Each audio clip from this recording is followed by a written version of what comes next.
Good morning, students.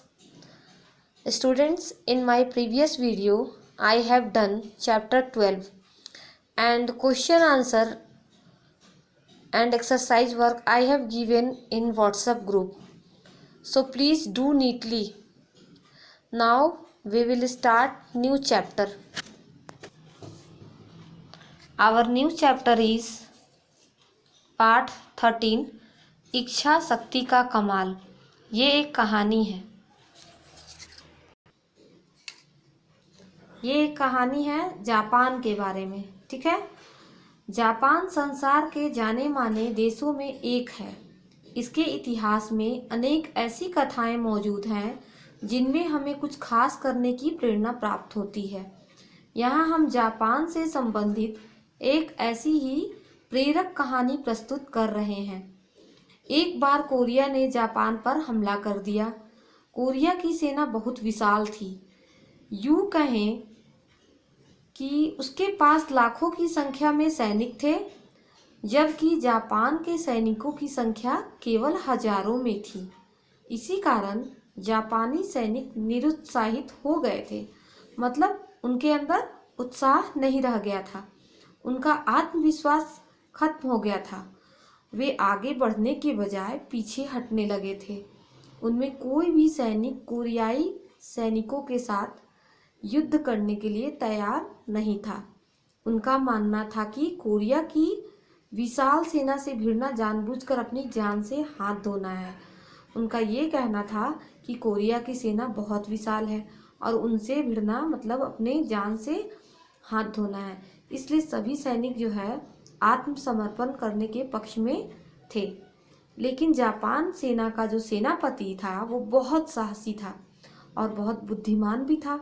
वह हार मानकर बैठ जाने वालों में से नहीं था। आत्मसमर्पण करना उसके लिए कायरता थी। मतलब कि आत्मसमर्पण करना उसके लिए कि डरकर भाग जाना।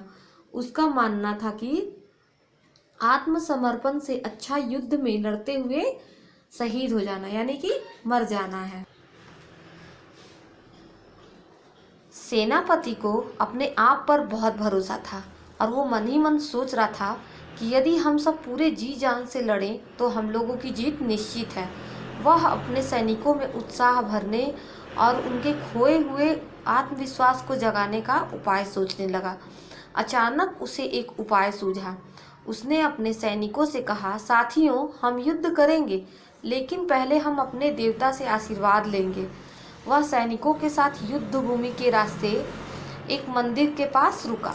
उसने सैनिकों को मंदिर के बाहर रुकने का आदेश दिया और कहा कि मेरे प्यारे साथियों, मैं आप सबकी विजय का कामना लेकर मंदिर के अंदर जाऊंगा।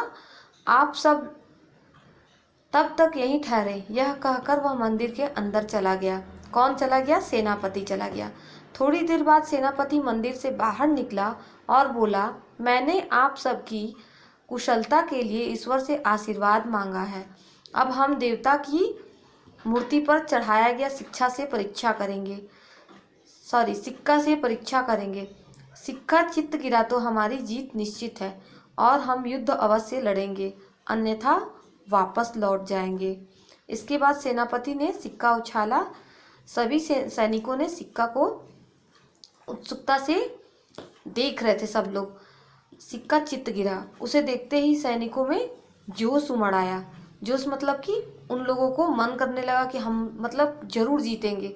उनके मन के अंदर ये बात आ गई। सेनापति मन ही मन बहुत प्रसन्न हुआ।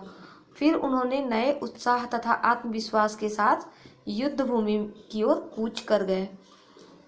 युद्ध भूमि में घमासान युद्ध छिड़ गया। मुट्ठी भर होने पर भी जापानी सैनिकों ने दुश्मनों का गाजर मूली की तरह काटना शुरू कर दिया।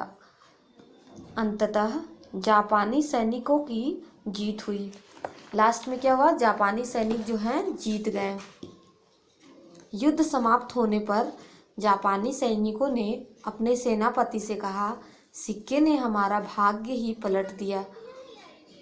सैनिकों की बात सुनकर सेनापति हंसने लगे। बोले, कौन सा सिक्का, कैसा भाग्य? इतना कहकर सेनापति ने अपनी जेब में हाथ डाला।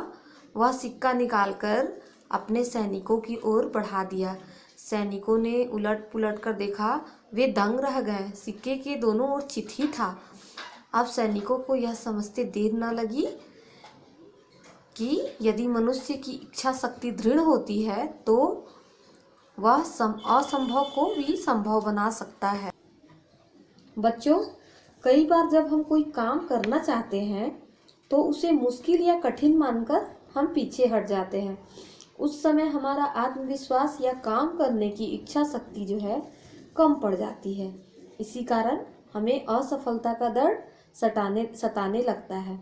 यही डर हमारी कमजोरी बनकर हमें असफलता से वंचित रखती है। इसलिए जो काम करना हो उसे पूरे उत्साह, आत्मविश्वास और दृढ़ इच्छा शक्ति के बल पर करो। फिर देखना कामयाबी किस तरह से तुम्हारे कदम चूमती है।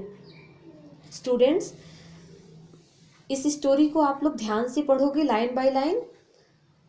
ये शॉर्ट स्टोरी है बट बहुत ही अच्छी स्टोरी है। नेक्स्ट वीडियो में मैं आप लोगों को एक्सरसाइज वर्क दूंगी और क्वेश्चन आंसर दूंगी। Till that, thank you.